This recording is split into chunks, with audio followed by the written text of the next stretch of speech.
The challenges of 2016 are now 2017's opportunities, and my next guest says this is our Murrow moment. So let's find out what he means by that. Joining me here in New York, John Avlon, the editor-in-chief of the Daily Beast, also a CNN political analyst, and the author of the new book, Washington's Farewell, out next week. John, great to see you. Good to see you, Brian. You wrote in your latest column that the Trump administration, that covering Trump, promises to be a civic stress test. Yes. What do you mean by that? Look, I think the next 4 years are going to be challenging. There are going to be attacks. There are going to be insults. Perhaps a constitutional crisis or two. But the character of the nation didn't change on Election Day. And I think the job of a journalist is more important than ever before. And when we look back on all the fights and struggles and contentious times we'll have covering this new president, wishing him well, hoping for the best, preparing for the worst, I think we'll look back on it as the best time to be a journalist. Not because it was easy, but because it was hard. And because our mission was clear. We need to honor the office of president and hold the person in the office accountable.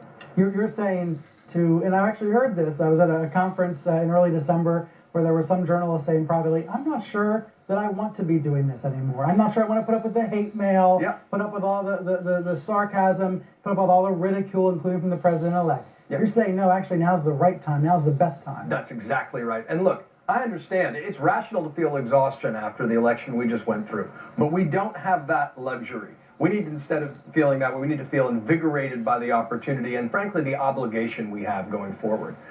Because remember, the Constitution doesn't mention political parties, it does mention journalists. We have a role in keeping our society moving forward and not being dragged off in one direction or another, and this is a test of that opportunity and responsibility right now. And it'll be tough, it'll be tiring, but we should feel invigorated by the opportunity. You reference a Murrow moment. So much is recalled about Edward R. Murrow, about him standing up to Joseph McCarthy in the 1950s.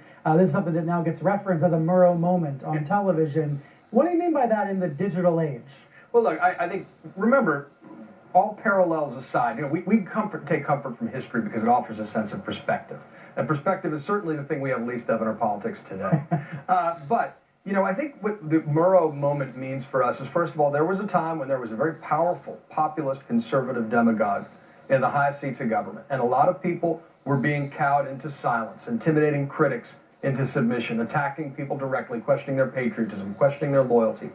And a lot of folks wanted to just keep their head down and hope that it went away. And Ed Murrow, iconically captured in Good Night and Good Luck, but I think talismanically for journalists, stood up and on his show See It Now, held McCarthy to account and used his own words, let his own facts be his own ultimate indictment. And it was difficult, and it was unpopular. It took courage, but it helped turn the tide.